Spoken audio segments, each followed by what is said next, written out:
and welcome to another episode of the Tar Heels Insider Podcast. I'm your host, Grant Chachere, bringing you all the latest news in regards to UNC athletics.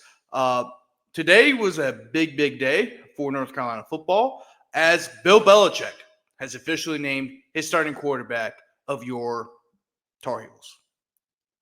But before I get to that, once again, I'm the lead beat writer for North Carolina Tar Heels on SI. Make sure to follow me on Twitter. My Twitter handle is actually right there, Chachere Grant. If you forget how to spell that, just pull your Tony Chachere's out of the cabinet, look at it, and you'll be like, oh, yeah, that's how you spell it. So I think that's the easiest way for people to spell it, right? If you do have Tony Chachere's, but a lot of people do, right? So do that. But also make sure to go follow Tar Heels on SI on Twitter. It's just simply at Tar Heels on SI. And also do the same on Facebook. We're trying, all of our content would be posted on those social media sites. And of course, I'll be posting all my articles every day on Twitter. And also, you're going to see some of my thoughts for North Carolina. And yeah, so there's that. But let's get back to what the original podcast is. Enough of the promotion and everything. So today, several people spoke. Of course, Bill Belichick spoke today. Gave a lot of previews for the TCU game. Previewed how excited the program is. The coaches, the players. So they finally get to see somebody that's not in Carolina blue. They get to play somebody in different colors, purple, black, and white to be exact. For TCU, and he mentioned a lot about the history of North Carolina. How they've had a Heisman Trophy winner, and really went way back, right? And when I mean the Heisman Trophy winner, I'm talking about Sammy Baugh, which, by the way, with Sammy Baugh, and then who, of course, became one of the greatest quarterbacks to play in the NFL. He's like one of the first superstar quarterbacks, right? For the Cleveland Browns. And then I think it was the Cleveland Browns. I could be confused with Autogram. I get those names confused all the time. But you mentioned Davey O'Brien, which Davey O'Brien won the Heisman Trophy Award for the Tar Heels back in, you guessed it, I think it was 1940, if I remember correctly, for him. I think, actually maybe 1936 or no, it was 1938. So he went way back. Bill Belichick went way back with his history. And I said this before on the podcast, Bill Belichick is a football historian. So the fact that usually I can remember this stuff off the bat, but because it's so far back, you honestly have to double check your information. So no, it wasn't with the Cleveland Browns. It was with the Washington Commanders, and of course, back then they were known as the Washington Redskins. But yeah, he's in the Pro Football Hall of Fame. So he went way back with the history lesson, and of course, most recently, TCU. And I've said this before on the podcast, and I said this a little bit in articles. I'm actually going to do an article about the history of TCU because a lot of people think about TCU. They think of, this is a mid-major program, that went from being in Conference USA all the way to the Big 12, when that's not necessarily accurate. TCU from, I believe it was the 30s to the 50s. I mean, that was one of the best college, one of the best teams in college football. They were a powerhouse, and actually they won a national championship. Right? And of course, they kind of fell off. I mean, they were part of the. Remember, they were also part of the Southwest Conference. The Southwest Conference was what you would call a Power Four conference today. Like they see, I mean, the Southwest Conference, really, to be honest with you, was probably behind the SEC. There was the SEC. Well, I don't know how the rankings did it back, how people viewed the conferences back then, but the Southwest Conference was one of those big three conferences where people considered to be the best football being played there, right? Southwest Conference at Texas and A&M and Arkansas and Houston, when Houston used to be really good at football and basketball.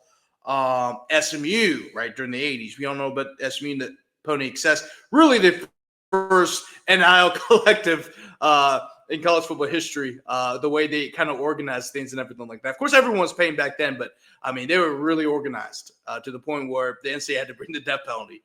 Even the governor of Texas got involved. It was a crazy, crazy situation. So that's the conference that TCU was a part of. They actually have a really, really strong history. And of course, they're more of a middle of the table to below average program. I believe from the 60s to the 80s, through the 90s. But then what happened was Dennis Francione took over. And of course, in 2000, they went 10-2. LaDainian Tomlinson was the running back. He ran for over 2,000 yards, was a Heisman finalist. And a lot of people felt like LaDainian Tomlinson should have won the Heisman that year. If he had played for Texas or Texas A&M, he probably would have won. Well, more Texas, right? I mean, A&M. But Texas, if you played for like a Texas or an Oklahoma, he probably would have won the Heisman, right? That's how a lot of people thought LaDainian Tomlinson was the best player in the country. Matter of fact, he was literally, I'm not even joking, the number one pick for the 2001 NFL draft. You don't see that anymore where running backs get drafted number one. I believe he might be the last one to get drafted number one. I really do think that. I probably should double check that, but I'm almost positive that LaDainian Thompson was the last running back to be drafted with the first overall pick. I'm gonna check that right now, actually, because I think he might be. And yeah. Well, actually, scratch that. Michael Vick was drafted that year, but he was number two. You know what I'm saying? So, he's drafted in the top three. You don't, like I said, you don't really see that anymore, right? You just don't see that anymore. So, I mean, that's how much high and how high regard that people saw the running back position now compared to now. But still, I mean, he was a very special running back. Of course, he's in the Pro Football Hall of Fame. But yeah. So there's a lot of history with TCU, and then of course we all know what happened after they have had multiple 11-win seasons. I think they've had like 7 or 8 11-win seasons. I mean, this is a program that has won the Rose Bowl and has won the Fiesta Bowl, right, and has won the Peach Bowl. They also went to another Fiesta Bowl. I mean, and they've been to the national championship. I mean, TCU has been one of the most consistent programs in college football since the turn of the century. This is a proud program. And Belichick, of course, with all the knowledge that's in his head, basically kind of gave a brief history of TCU. And I think people will have to start recognizing, like I said about you, even UNC, I've mentioned this before, you have to really look at the history of North Carolina. And a lot of people don't realize how much history North Carolina has in terms of its football program. And I get that it plays second fiddle to basketball, but even when I was going through the research of UNC football, I'm like, oh, wow, this guy did this? Man, why aren't they promoting this more, right? And you got Drake May, you have Lawrence Taylor. Like, even a guy like Lawrence Taylor, that should be marketed, period. Right? Southern Miss. I mentioned this all the time. Southern Miss, they overdo the fact that Brett Favre went to their school. Wyoming, they overdo that Josh Allen went to Wyoming, right? I mean, if you have a star player, a generational player, you should market that. That's in high school in Louisiana. And I know this because I originally came from Louisiana and did a lot of stuff in regards to high school football recruiting. When you walk through the gate to get to your seat or to cover a game in the press box or to be on the field, you pass right by a big sign that has Justin Jefferson on it, right? And North Carolina, I felt like I mentioned before, I felt like North Carolina they just started doing that because of Bill Belichick, because Bill Belichick's a historian, and I'm going on and on about the history. Let's go over what else said. By the way, in case you missed it, but I think this has been the hot topic for today. Bill Belichick also announced that Gio Lopez is starting quarterback. A lot of people wondered who's going to be the starting quarterback and why hasn't he announced the starting quarterback yet? But he finally has. And I said this before, it was going to be Gio Lopez. It was painfully obvious. He was one of 4 representatives at ACC Media Day.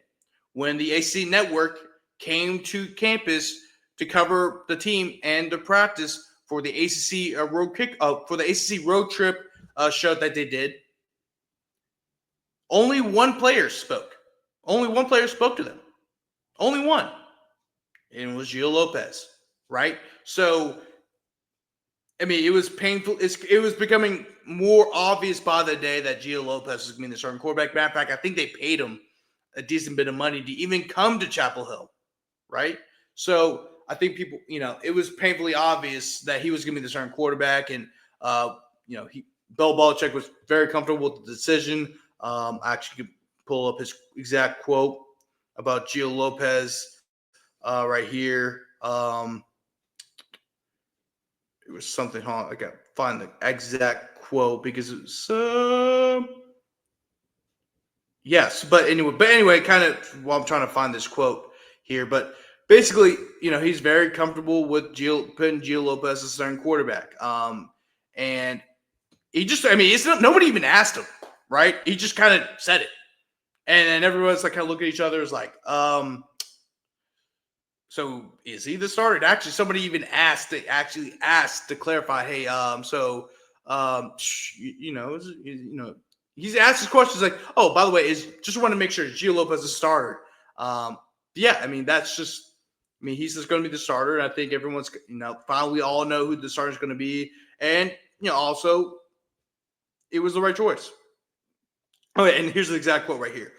We don't have a whole play. So somebody asked him about, it wasn't even about him starting. He's like, so with Gio Lopez, how has the process been getting up to speak on? Because, of course, remember, he came after the spring, so he wasn't here during the spring. So his process of getting used to the offense was accelerated. It wasn't your stereotypical, this is what we're stalling in the spring, and this is what we can do in the fall. Like some of the guys on the team that, have been here since last season or even got here during the spring. And the exact quote was, we don't have a whole playbook. We use against everyone. We just by opponent. But Gio has made a ton of progress. He'll be our starting quarterback against TCU, so he's getting the majority of reps. I feel comfortable with him, but like everybody, he'll continue to improve as we practice and play. He's ready, but he'll be more ready as we move forward. And he just said it, right? It wasn't just like, oh, hey, like, somebody asked him, hey, who's your starting quarterback going to be? Blah, blah, blah. Somebody asked him about, bringing Gio up to speed. It was more about like how's he developed over time. It wasn't like, oh, hey, is Gio your starting quarterback? And then Bill Belichick said, yeah, he's our starting quarterback. And then we got to hear from Gio Lopez himself, of course. Well, before that, we listened to what Jordan Shipp had to say. Of course, Jordan Shipp had a lot of great things to say about Gio. I actually asked him a question about Alex Taylor, who was on the podium last week. And he liked what Alex Taylor has been doing, and that's somebody that even though he won't be starting, he'll be getting a lot of rotation reps. And I said this before on I think it was either on the podcast or may have told this to somebody, or I may have even written this in an article. But anytime a player that you don't expect to be a projected starter is probably going to play a lot of reps, right? Either they're starting or they're going to play a lot of reps. So those are the guys you try to focus on, because Bill Belichick doesn't just pull some random guy because he's the most professional. No. He's pulling up a guy because he wants you to know more about this guy, because you're going to be seeing him play on Saturdays, or in this case, on Monday, because the game will be played on Labor Day. And Gio, speaking of Gio Lopez, who came after Jordan Shipp, Gio Lopez kind of just found out. It was kind of like, it wasn't like some, oh, hey, we told him like a week or two, or I found out a week or two ago. No. He found out like earlier today, like even before, like right before Belichick got on the podium. And he said, I kind of just found out. We were all preparing every day. Max, Bryce, Torrey, he's referring to Max Johnson, Bryce Baker, and Torrey Newkirk. So for any guys who may not be familiar with those names, or even if they are, want to be more specific of who those guys are. But everybody was competing as a team and trying to put ourselves in the best situation. It worked out for me, and I'm just thankful for the opportunity. And of course, he mentioned that he called his dad immediately afterwards. And of course, if you haven't seen the Come Up, the second episode of the Come Up that's on North Carolina's YouTube channel. Just look up, I think it was Go Carolina. I think that's the exact YouTube channel. But let me see. Yeah, so that's exact YouTube channel. But Go Heels. That's what it's called. Go Heels, no space. Okay. So that's the name of the YouTube. So if you haven't seen it, he talked a lot about his journey. And his journey, if you guys, he was actually a really, really good high school player, was getting a lot of interest from a bunch of colleges around the country, but he tore his labrum. I believe it was like during his middle of his junior year. And a lot of the interest and even the offers that he got went away. The only school that was so interested in him was South Alabama, which is coached by Major Applewhite. And he talked a lot about his relationship with his parents, how they helped him get through it. And of course, even in the press conference, anytime he mentions his journey, he's always going to mention Major Applewhite, because Major Applewhite gave him an opportunity to go to South Alabama. He redshirted his freshman year, but he became the starting quarterback in the bowl game, where he became the MVP of that said bowl game and led South Alabama to his first bowl game victory. And then, of course, he became the full-time starter the next year. He played really well in 11 games, throwing for over 2,500 yards, 22 touchdowns, only a handful of picks. Really, really accurate quarterback. Really was effective. Was a really effective ball thrower down the field. And of course, we all know about his dual threat ability. And Major Applewhite gave him that chance. But unfortunately for South Alabama, and really just the landscape of college football, and fortunately for North Carolina, he was able to come to North Carolina and play for the Tar Heels. But the things you also don't see that much from players who transfer. Whenever a player transfers, you don't really hear them mention or praise their previous coach, but you have with Gio, and that just shows you how indebted he is to Major Applewhite. He understands that Major Applewhite gave him a chance, and he'll always be grateful for it. Now he's playing for North Carolina, playing some big-time college football. Now he gets to show what he's all about.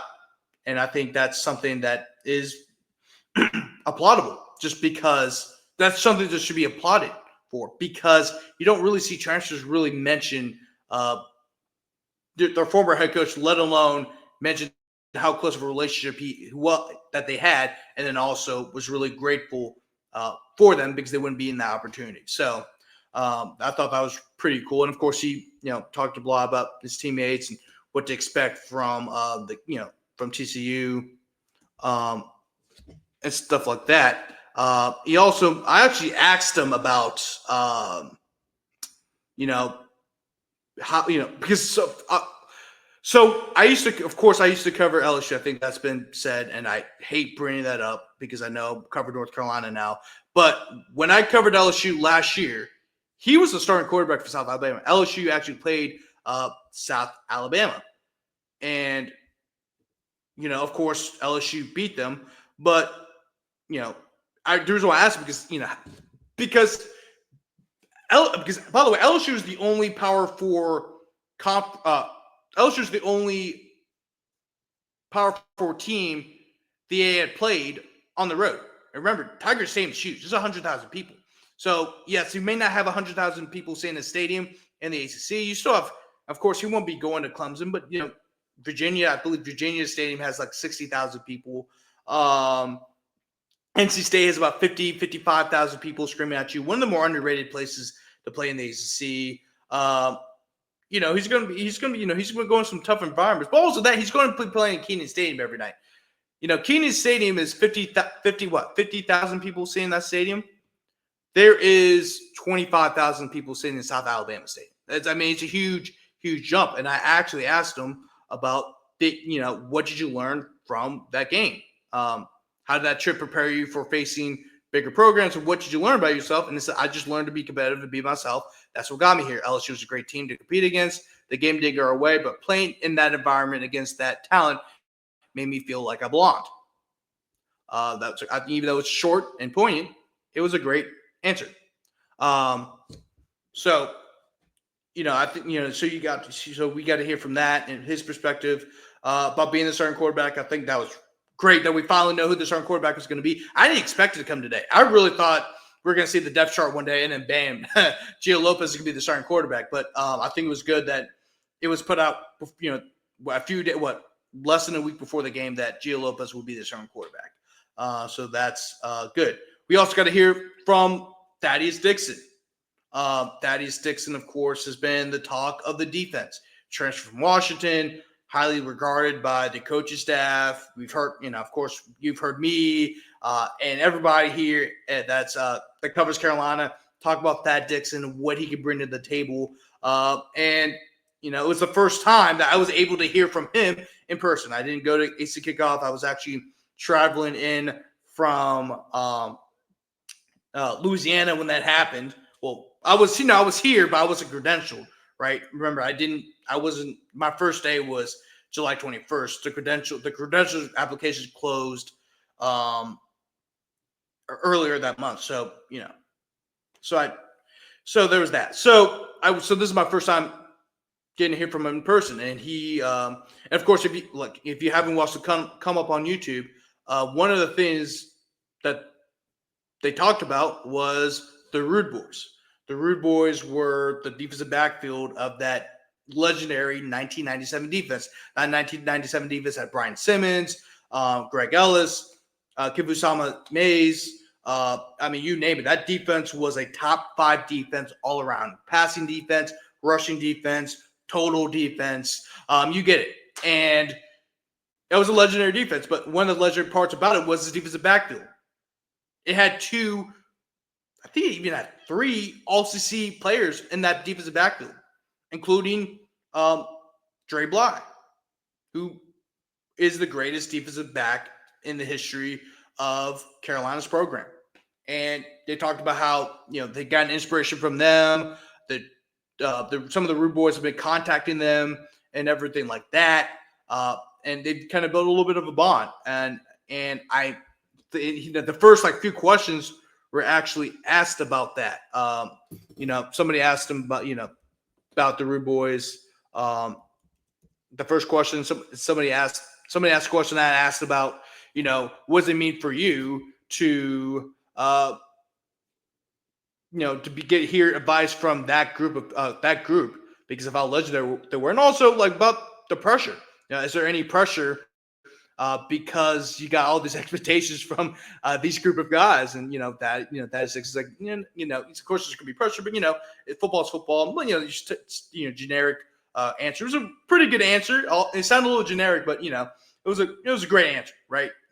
For kind of a question about pressure. So I apologize, but. Yeah, you got to hear from that. You got to hear from the defense and the challenges going up against CCU's offense, and overall it's a really good day. We got a lot of great content. All those articles are going to be released really soon. Jeremiah is going to be posting those partial transcripts, and some things that popped up about it as well. It was a great day for me. For media availability, got to know a whole lot about this upcoming game, and of course that game will be played on Monday. This upcoming Monday on Labor Day night, 8 p.m.